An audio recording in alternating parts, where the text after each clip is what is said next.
Hey ho, dear ones. We have an amazing episode for you today where I speak to Christy Whitman about how to find your flow in business by mastering your energy. And she's just released a book called The Flow Factor. And she talks us through the various ways in which we can really find alignment throughout our day. And not just once in the morning and once at night before you go to bed, but being in that energetic resonance, the resonance that you want to be in and want to be experiencing throughout your day, and using that frequency to draw in more and more of the things you want to experience in your life and business. And you're going to hear me. I get a little bit fixated on this back of the head thing that she teaches.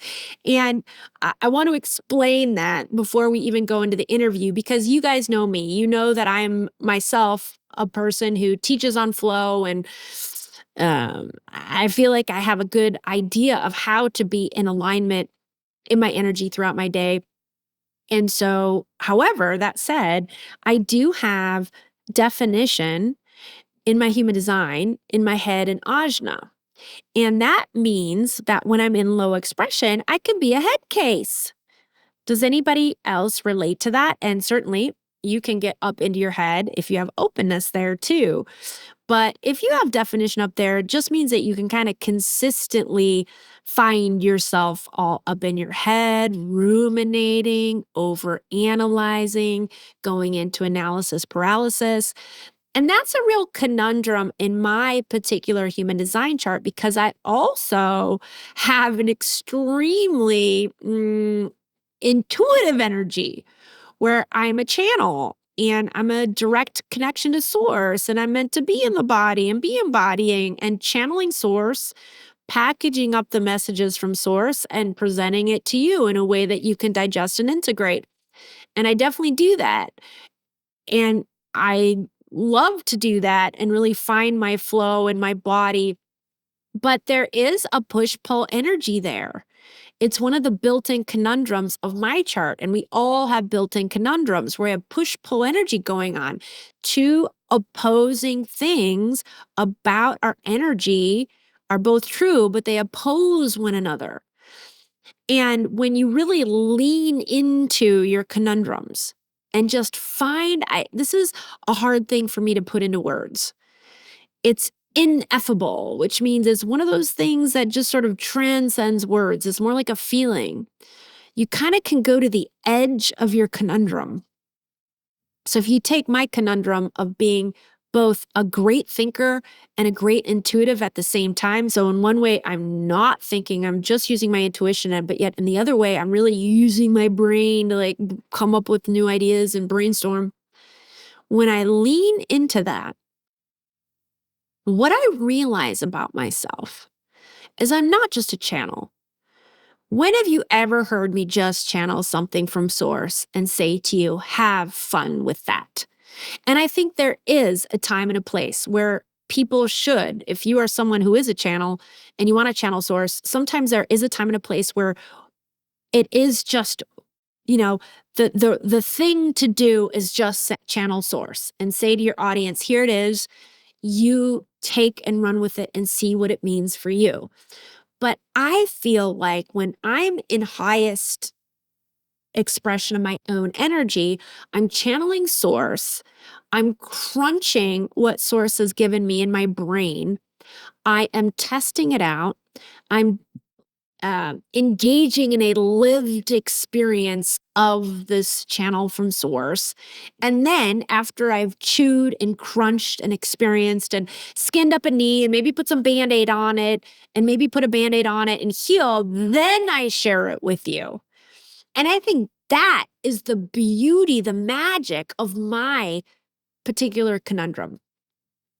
And what I love about my talk with Christy is this, she said a lot of amazing things, and you're going to pick out something that is more useful and meaningful for you, or lots of things that's probably going to land strongly for you. But I picked this thing out for me where she teaches a little trick to help you release all the thoughts that get jumbled up in your brain when you are spinning, when you are up in your head. Because I think that's one of the number one things, that and having an energy block are the number one things, and those two things are related, that gets us out of flow in our average day. So I'm sure Christy was like, I keep going back to the back of the head thing during the interview with Christy. And I'm sure she was like, okay, Allison, we'll keep talking about it, but I have other things to share. But I'm still talking about it. So obviously, it landed for me. And it's something that since this interview, I've been doing when I find my head spinning. But let me tell you a word about Christy before we go to the interview. Christy Whitman is a 2-time New York Times bestselling author and has been a transformational leader for the past 25 years, teaching others how to manifest and create their having it all life through deliberate application of the universal laws. She helps lead clients in private and group sessions and courses through their personal, mental, emotional, energetic, and spiritual transformation through her books, seminars, meditations, and courses. She is the author of 7 books, including her latest bestseller, The Flow Factor. I had an amazing time chatting with Christy. I hope you did too. Please enjoy.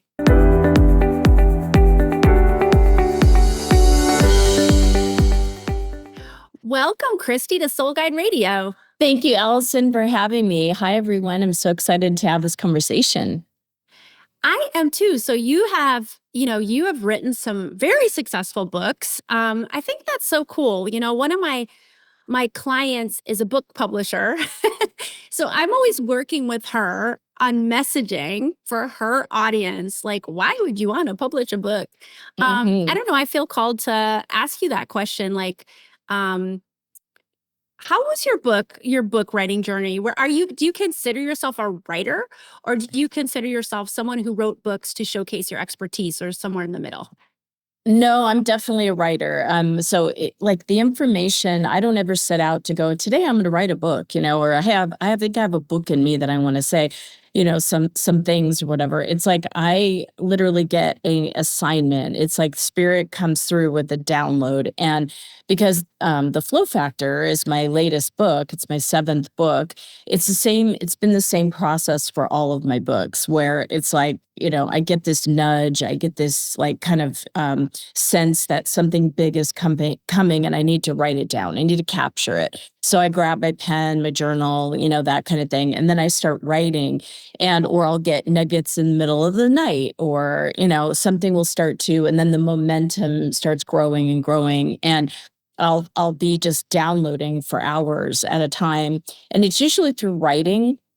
It's not usually through going to my computer and, doing that sort of thing. It usually starts out with freehand writing and channeling and scribing in that way. And then I'll take what I write in my handwriting and then bring it over to a document, and then that fills in even more, and more information will come through. So it's all very much guided, all the work that I do through writing and coaching and healing and all that. Beautiful. I always tell my clients, buffalo steps is my word for homework, because a buffalo is like this giant, it's my spirit animal, first of all, North American bison.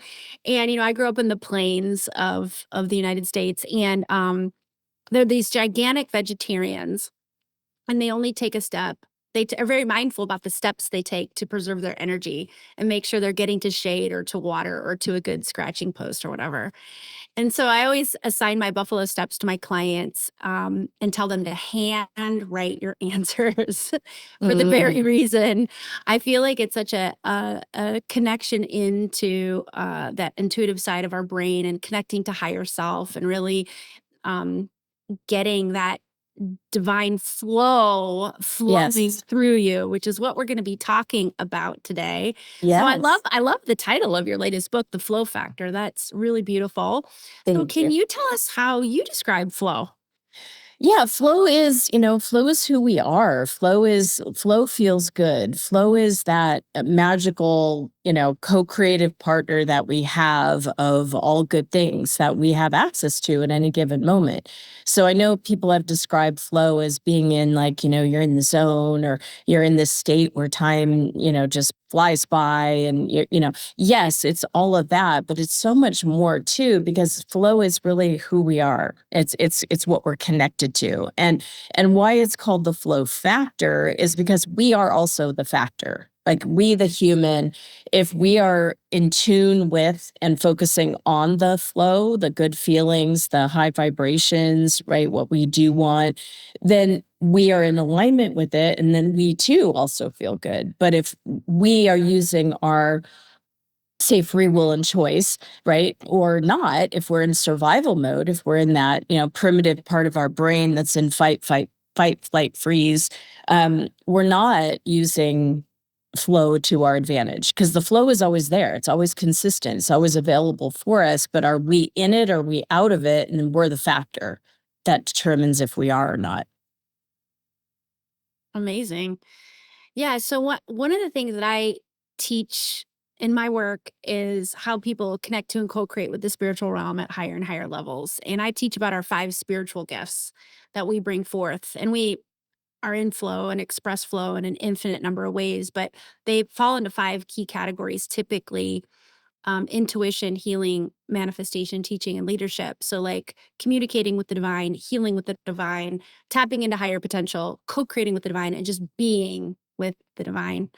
And so, and so I'm just trying to think, like, I love how you are defining flow. And I talk about it a lot too. Uh, but how do you feel like, and so I'm really relating to everything you're saying, and I'm trying to fit in like how I talk about like I'm trying to marry how we both approach this topic. So I would love for you to describe like how you approach it, how you feel you approach it a little bit differently that might bring it to life in ways that snap into people's understanding a little bit sharper. Well, I think the first thing is that you have to know that flow is there. So flow of what? Flow of the money that you want, flow of the relationship, the love, the support, the well-being, whatever the freedom, the security, the safety, whatever it is that we are wanting, and whatever it is that we are really on an emotional, energetic level needing, that flow is already available for us. It's already, before we as a human even recognize that, we want something, before you realize that you want something, that flow already is there and exists, and it has the pure potential to fulfill it. And so that's the understanding, is that first, that all that I need and want ever in this lifetime is already available and accessible to me. That's a really different way of living versus someone thinking that I'm not enough, or I don't have enough, or I don't have what it takes, or I'm totally confused, I don't know what to do, because many humans, many of us are stuck in that primitive part of the brain, and whether we know it or not, we are in this place of stress, right? We're in this place of constriction because our brains naturally, our minds are naturally looking for what's dangerous, what's not safe, how to protect us, how to keep us safe. Even if we have, I had a client the other day and said, "Oh my God, I had this amazing, great idea, and it just lit me up and I felt all alive." And then I heard my brain say, "Well, you can't do that. You don't know how to do that," because the brain is trying to keep us safe. If she if she works on this great idea and puts herself out there, the part of her that is limited in who she is right now is trying to keep her safe. Because what if she does it and gets successful? Then, her mind thinks that, well, success won't be safe. She won't be safe if she has success, or she makes another level of money, or, right? So the primitive part of our brain, it's actually the lower part of our our brain. And there's a release valve at the right where our head and our neck connect. And when you allow yourself to just imagine it's like a chakra, but it's actually a release valve, if you imagine that you're turning it on or like you're opening it up, that energy and all of that tightness and stuckness of energy can release out the back of the head and neck.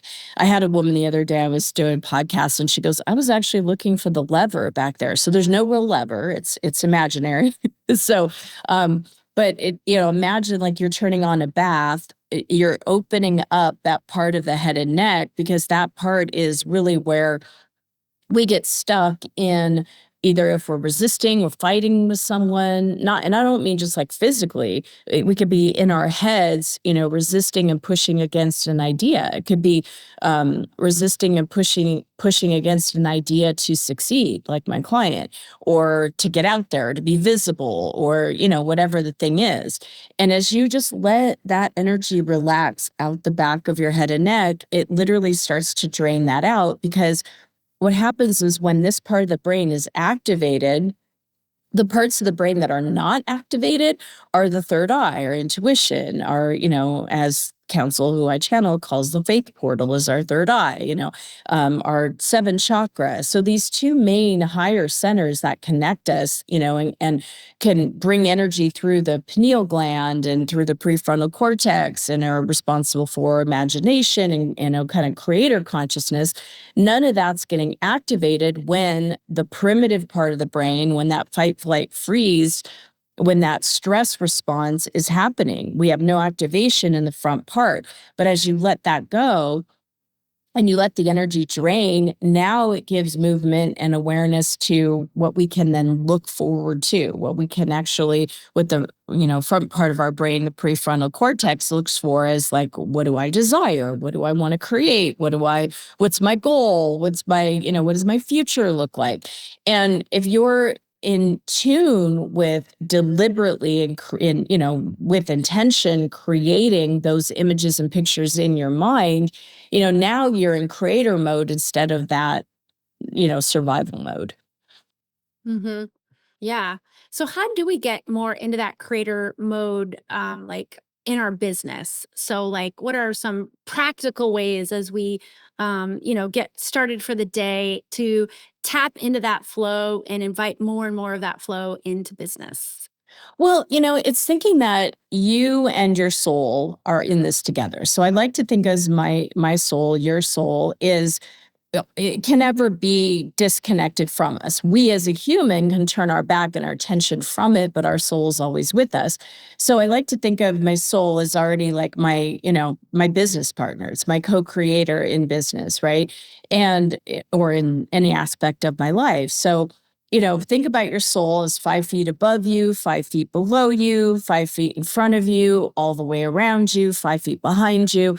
And that your soul is the source, if you will, of flow. So whatever you're wanting to feel, like if you know that, okay, today I'm waking up and I've got a couple of really great meetings or interviews or client, meetings or whatever it may be. And you're like, you ask yourself, okay, what is it that I want?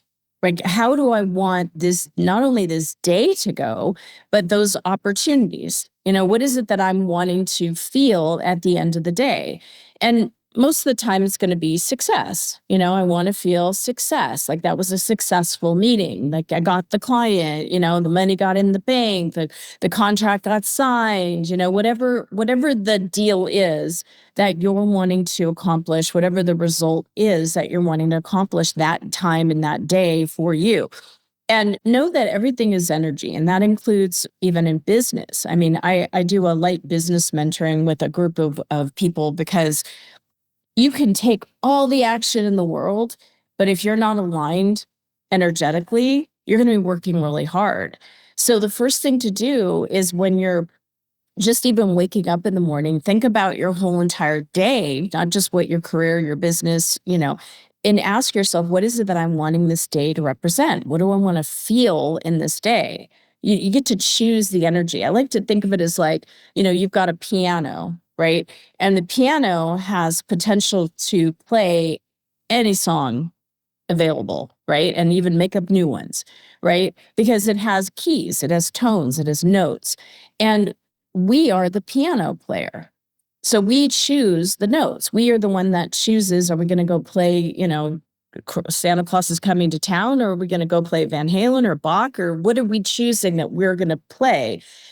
And so it's kind of like that with energy. It's like when you wake up in the morning and realize that you're alive, you're awake, you get a whole nother day in front of you. It's like, what energy do I choose to be in? What note, what key am I playing today? And the start of that and just feeling your way into it. So I like to think of it as like 3 questions that lead to the essence of what we want. First one is, what do I want?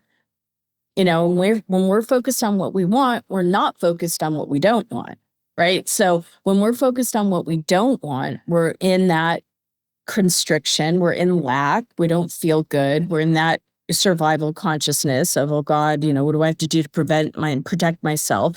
So the minute you ask yourself, what do I want? You open up your creator consciousness. You open up that energy to flow through you. You start to align, you start to blend, with the creator that's breathing you. So what do I want? Why do I want it? When you start to think about why, the reasons you want this meeting to go successful, or if you want this client to come on board, or you want to start this new program or project or whatever it may be, why is it that you want that? I want this because I'll be more successful. I want this because I'll make more impact. I want this because, right? What's the reason you want this new client, contract, whatever it may be? And then the third question is, how will I feel? Because most of the time we are so ingrained in thinking that if I go make the money, then I'll feel. If I make more money, then I'll feel. If I find a partner, if I have someone in my business to help me, then I'll feel. But the truth is that we need to come from the feeling. We need to vibrate from that already, because that's the fulfillment we're looking for. And if we're not in fulfillment, we're in lack. And lack never feels good, right? So when we are in the place of saying, okay, what do I want? And how do I want this day to go? And how do I want to feel? And then you allow yourself, like the piano player, to feel that level of success, to feel that level of prosperity, to feel that level of support, whatever it is.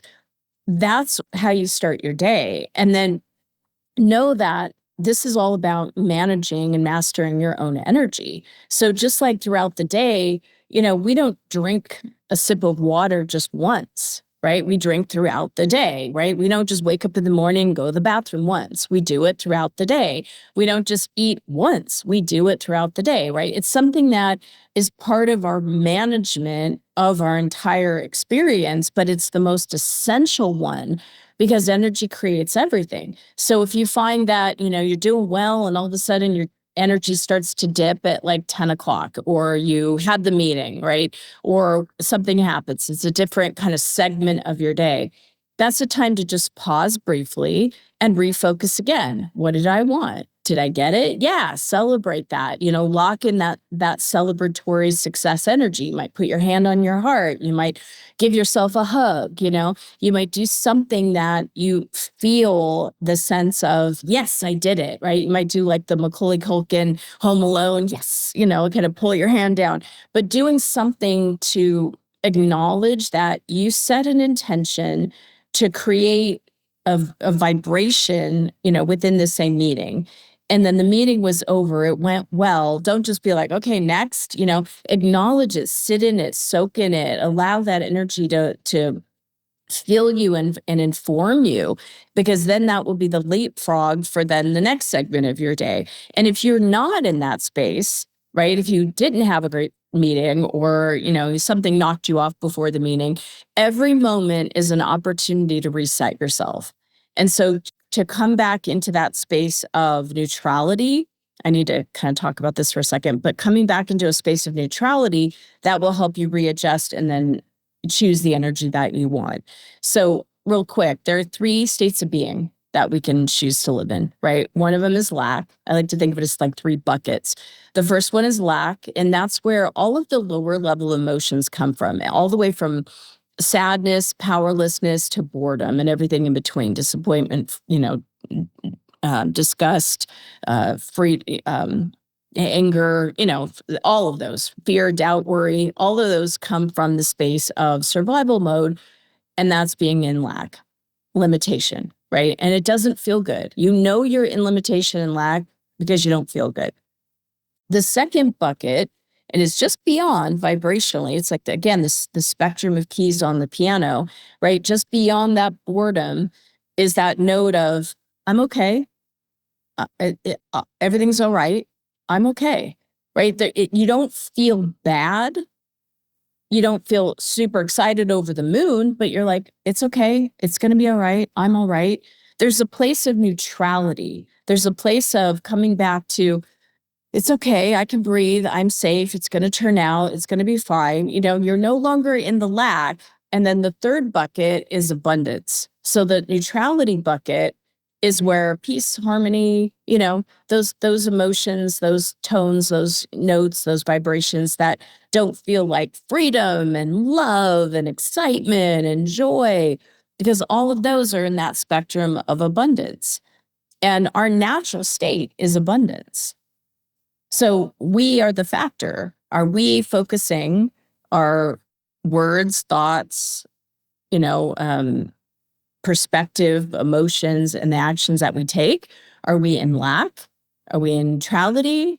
Or are we in abundance? Because that will make a huge difference in what we then create. Mm-hmm. So it's very similar to what you're saying is very similar to what I teach in my signature program called Soul Blueprint. And I like how you are inviting in the start of the day with, what do I want and why do I want it? When I first started asking that question, like, why do I want it? I noticed, and my higher self actually called me to don't just set the intention, even from the heart, like, because I always make sure that my intentions are higher self led, heart led. When I go through my morning practice, which sounds similar to what you're describing. And then my higher self said, all right, now we need to start asking why. And when I started asking why, even though it was a heart-led intention, I found myself improving energy. Well, because I want to prove it to my husband, I can do it. Well, I want to proving it to myself, but not in like a cheerleader, like you can do it way, but more in like a kind of heavy, low vibey way, like you were talking, kind of a lackey way, like, or a struggle way. Like, I got to prove it to myself. And so for me, when I get that right there is kind of a what I would call awareness that there is something low vibrational present. Yes. And so what I teach when we notice we're not in the high vibe, we're in the low vibe, and there's something present, I look at that as like, there's an energy block here ready to be released. It's similar to what you're saying. I like the way I teach energy healing. I don't know about this thing on the back of the head, but I find it very, I like it and I want to explore into it and learn more about it. Do you talk about it in one of your books? I talk about it in the Flow Factor. There's 16 different practical processes to, mastering your energies. 4 of them are mental, 4 of them are emotional, 4 of them are physical, and 4 of them are spiritual. So there's 16 different processes to, step by step. And the mental is always really good to release that in the back of the head and neck. It's like the second step. If you were going to go release the emotions, I would have you bring your focus and attention down into your belly. So if you're releasing the first, it's kind of like the first stop, right? It's like you release this primitive gripping, on you.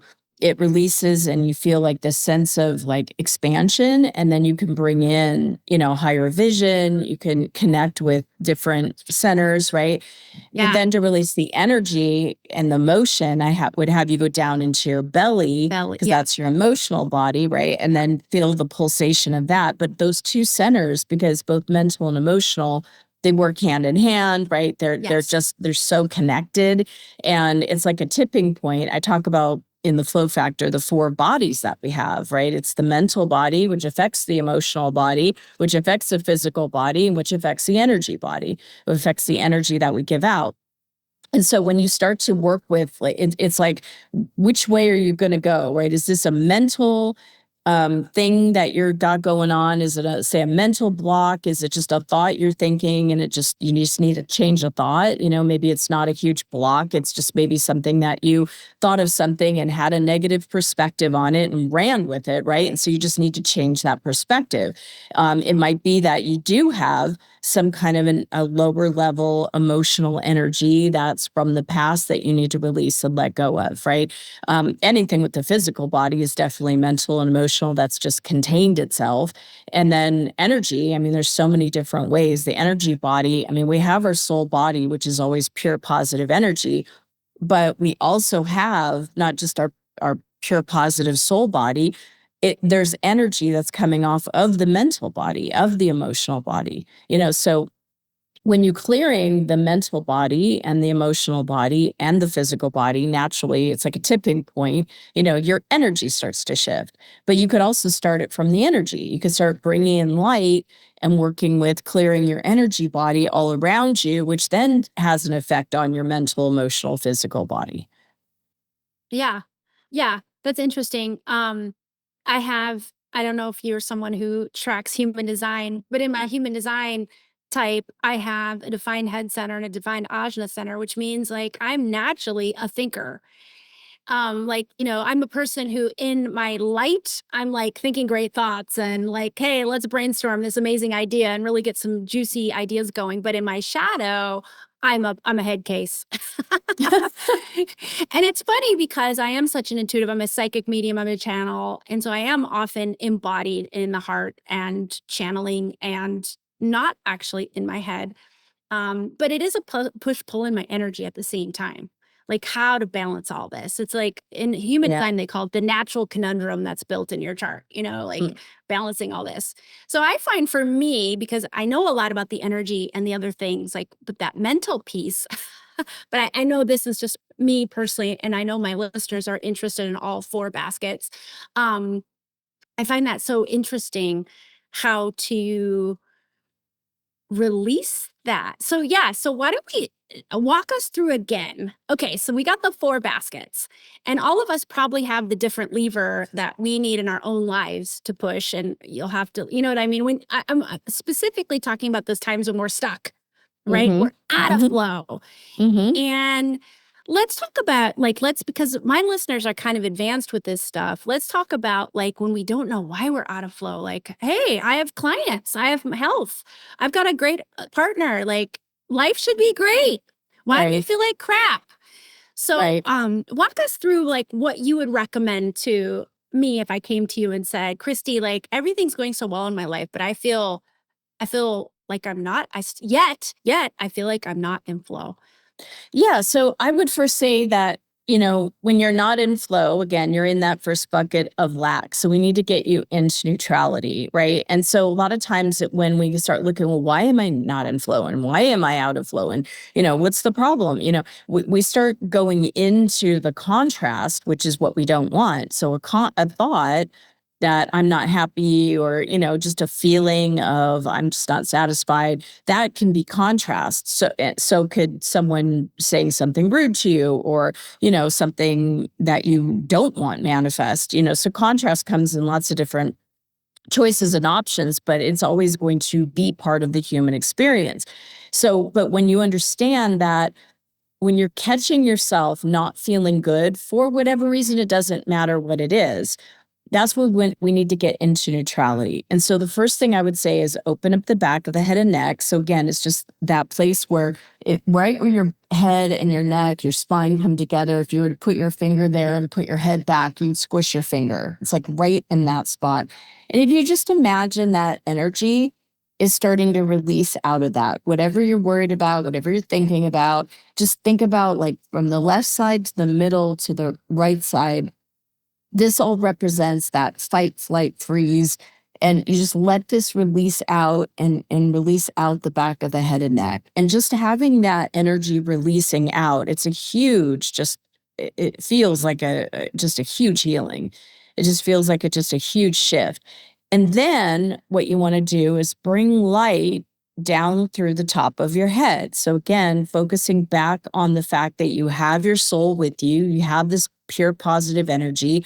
Let your soul fill you up, fill up your mind, even, move into the front part of your mind and focusing on what you would love and what would feel good, but bringing that light in. And then the second thing I would have you do after bringing in the light is give yourself a hug. Just wrap your arms around you and give yourself a big hug, because what this does is it helps to continue to release that vagus nerve, the limbic system, the nervous system, the whole system of fight, flight, freeze. When you're hugging yourself, you're giving yourself that somatic touch. It brings all of that into just a release, and so that you could come into neutrality. And then from there, that's where you tell yourself, you're okay. You're very blessed. You got it all. It's okay to have it all. Whatever that is, to soothe yourself in that moment. So it's energy, physical touch, and then words of affirmation that bring you back, because now you're neutral. Now you're neutral, and you're not over the moon. Maybe your situation didn't change, but your state in your body is different. And now as you start to then get clear on what is it that I want and why do I want it and how do I want to feel, and really what's the deeper need here? Am I wanting to feel like I'm making a difference, like I'm purposeful?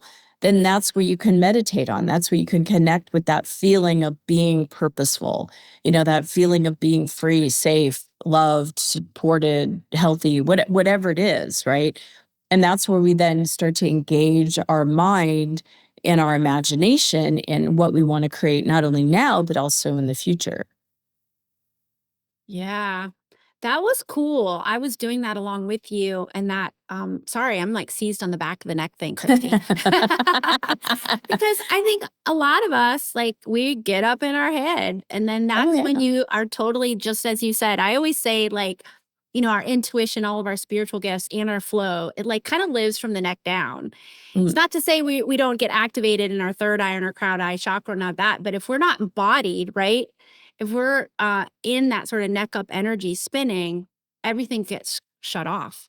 And so that's just it. It's sorry to interrupt you. It's just like something can happen. You can have an emotion or you notice something. When contrast happens of any kind, it is our natural, normal instinct to go into this like freeze mode, or to go into fight mode, or to go into like, I'm out of here mode, right? And that even means I'm out of here. I don't want to be with myself. So I'm going to go shop, gamble, have some wine, smoke a joint, go, veg out in front of Netflix for 10 hours, like what it could be being on my phone and, scrolling on my phone. There's so many things that take us out of our state and that's like I'm leaving myself, I'm fleeing, I'm getting out of here. Or we're like frozen like a deer in headlights, where we're just like, I don't know what to do. Like I'm stuck. Like I feel something is blocking me and I don't know what it is. And I don't know how to get over it. Right. Or that, oh yeah, you talk to me that way, I'll talk to you back, or that, like even just pushing against the universe is like, I guess everybody else gets what they want except for me. Right. That like that, that pushing against that resistance. And the minute you open up the back of the head and neck, it gives that energy an escape route so that you're not all up in there. And it gives yourself another choice, which is flow.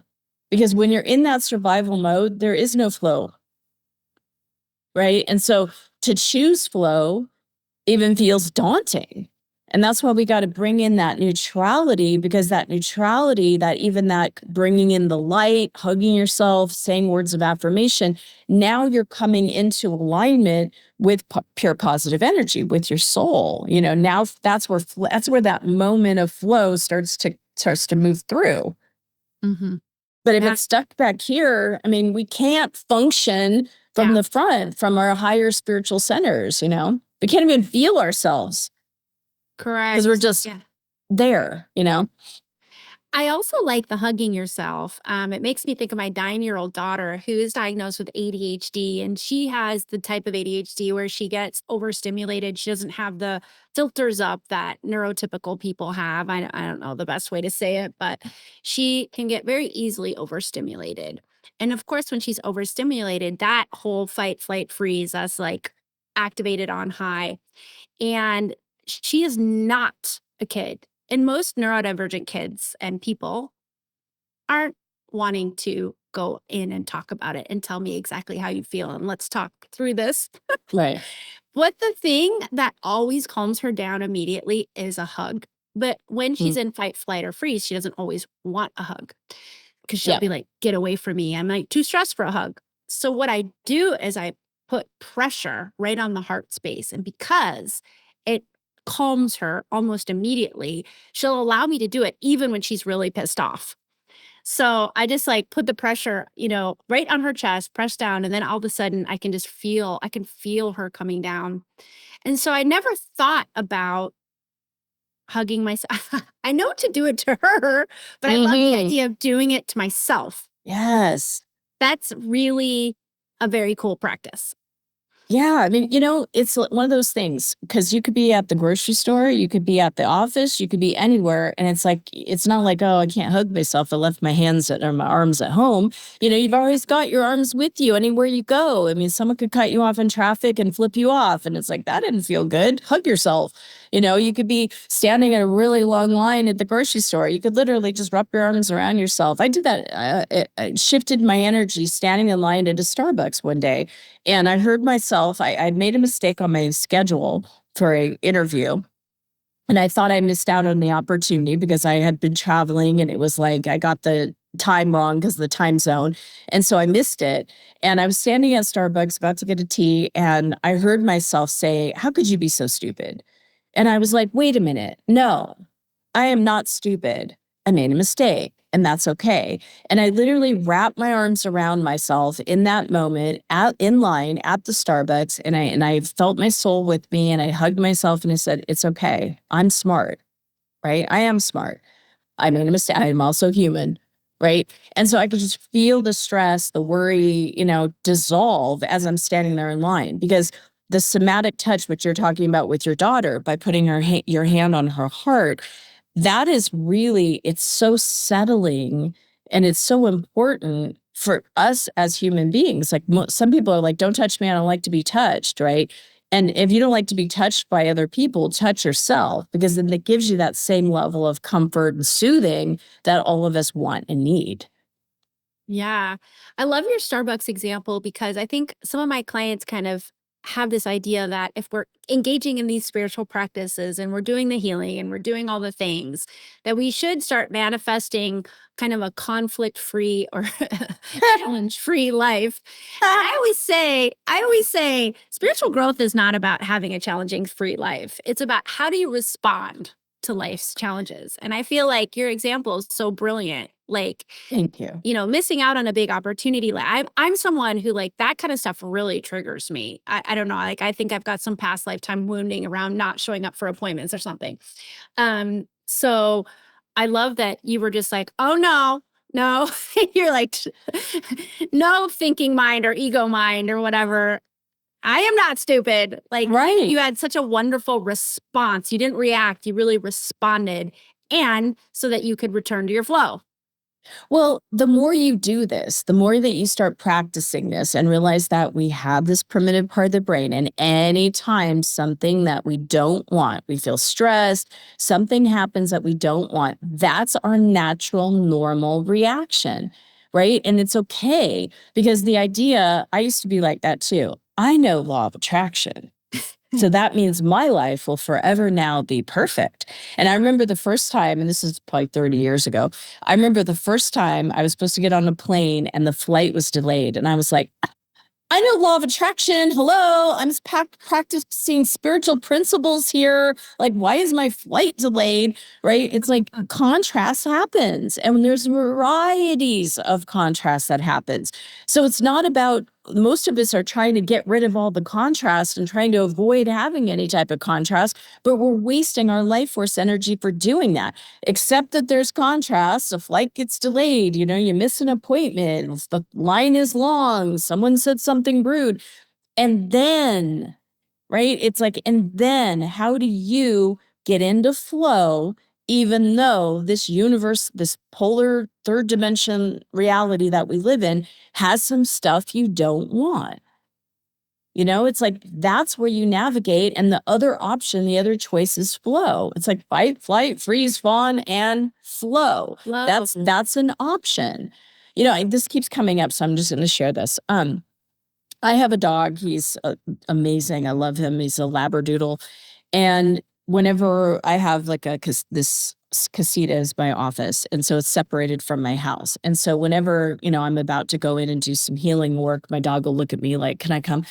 And if I'm doing an interview, I don't let him come in because he might bark at the UPS guy or something like that. But if I'm doing a class, he's usually pretty chill and he'll stay with me. And so what I'll say, the command to him is stay on the path. And he knows that command. He knows what that means. It means go right to the door of the casita, right? So this is a couple months ago. I go stay on the path and he's looking at me like, okay. I open up the door and there's a bunny rabbit right there. The bunny goes running for its life. My dog goes running after the bunny to try to chase the bunny. And it runs across the street and down the street. Oh. And I'm like, Jax, right? And finally he stopped and then he came back. And I thought about it. I'm like, Jax couldn't help himself. It was a natural, normal, saw bunny run. The bunny couldn't help herself. She saw me open the door, and whether there was a big dog or anything, that bunny was running anyway, right? It's a natural response for these animals. Well, we are part animal. We've got that primitive part. So understand how to work with it instead of trying to fight against it or trying to, it's almost like be perfect or go above it or try to, it's like, oh, I'm not of this world, right? I cannot have any type of contrast. It's like, no, we will, Yeah. Love that. Have a car. Yeah. If you have a car, sometimes you might have to change the tire, right? Right. Or if you have a car, you have to either hook it in and charge it up or go get gas for it. Yeah. Right? It's like, these are things that happen. And when we can understand how to navigate it instead of trying to make it different, that's one of the things like shifted for me in my spiritual path, like years ago, is that this idea of just stay in the now. Just power of the now is powerful. I love Eckhart Tolle's work, right? Power of the now is incredible and it's true. And the presence and what problem do you have? And, all of that is so true. However, our human brains don't work like that. Our human brains are designed to project out into the future, come back into the present moment, go back into the past, come back into the present moment. Think about it. If it's just even the subject of a meal. Am I hungry right now? I'm a little hungry. What did I already eat? That's the past, right? Did I eat? I didn't eat. No wonder I'm hungry. I didn't eat breakfast. And then it's like, well, when am I having lunch? Am I meeting someone for lunch today? Am I going to need to eat a big breakfast or a little breakfast based on the fact that I'm going to go have lunch, right? Like my brain, just in the subject of I'm hungry and I'm going to eat, has already referred back into the future and back into the past because it naturally cycles like that all the time. So to stay in the present moment and just be in the now, well, when we're in the now, when we're present, oh, dang, it feels so good.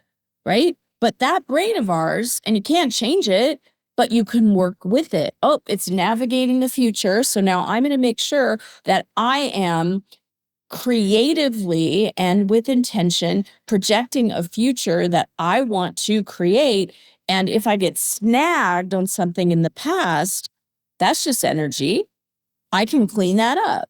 I can clean up my past by anything that's pulling me down, that's knocking me off, that's, got my power.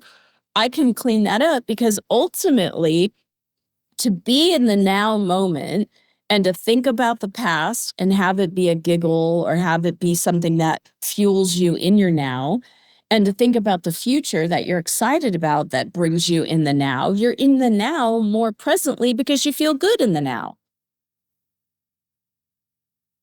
If you go to the past and you think of something that pissed you off or didn't feel good or broke your heart, you're going to feel bad in the now.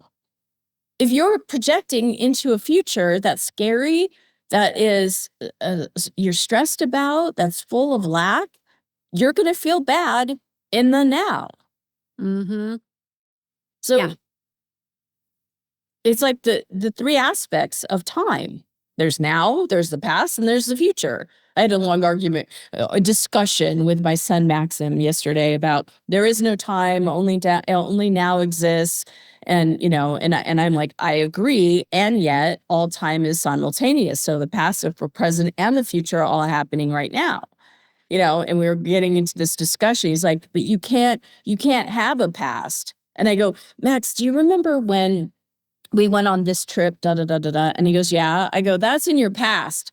It's like, that exists. You remember it. Are you living that right now? Are we on that cruise ship right now? No, but you remember it.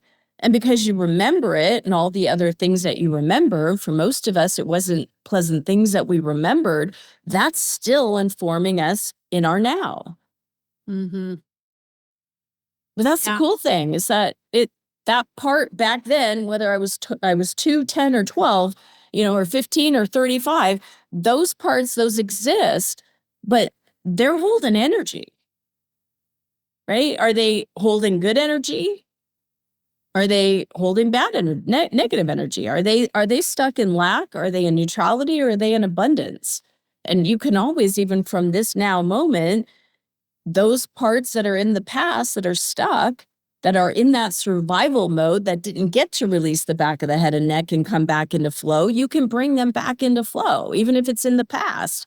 And you can bring yourself into flow even in the future. Mm-hmm. It's fascinating. It is. It is.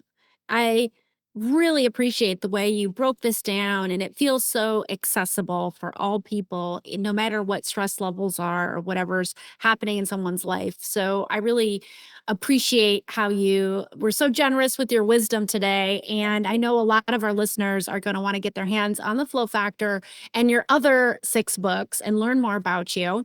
So I'm going to ask you in just a second how listeners can find you, but could you leave our listeners also with an invitation? I invite you to watch your words. And what I mean by that is that that's the easiest way to find out where are you vibrating? What energy are you focusing on? Because if you're saying words and phrases that don't feel good, it's going to pull your energy down, constrict you, and have you living in, survival mode, in that stuck kind of limitation, mode.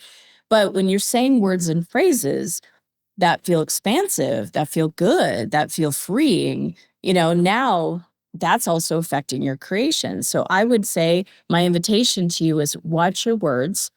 And if the words, I'll just say this right now, I'm going to invite you also to go to watchyourwords.com. I created a free complimentary program that has 30 videos that have 2 to 4 minutes in length, that are very interactive, that teach you what not to say, why, and what to say instead. Because as you start to understand what words and phrases we say them all over the place. Like, on TV, we say them to each other, their families say it to, it's like, it's part of our culture. When you say these words and phrases, if they pull your energy down, you have the choice to choose a different word and phrase that uplifts you instead of pulls your energy down. Love it. That is a brilliant resource. We will link that in the show notes. And how else can our listeners find you and get their hands on the Flow Factor? Well, the Flow Factor is pretty much available anywhere, of course, on Amazon and Barnes & Noble and any other international places. But you can go to the flowfactorbook.com or christywhitman.com. Beautiful. Thank you Yeah. so much for sharing your wisdom today. I want to get my hands on this book, and You're gonna love it. I'm You're gonna love it. I'm gonna love it, and I'm already practicing some of the techniques you shared in this episode today, and I feel my frequency has raised. So, lots of Yay. gratitude for that. Thank you so much for sharing your wisdom today with us on Soul Guide Radio. Thank you for having me. And I want to thank you, dear listener, for tuning in each and every week. You know how much I appreciate you. And if you're still here at the end listening to me, then I truly invite you to head over to wherever it is you listen, hit subscribe, and give us a rating and review. If you've already given me a rating, you can give me another one on Spotify. You can comment on each and every episode on Spotify, and I will read your amazing words on the air. If you have a request for a future episode, or if you'd like to be coached on air during a future soul session, you can DM me on Instagram or Facebook, and you can find all those links to connect with me and leave a rating and review in the show notes. And as always, until next time, may your soul guide the way.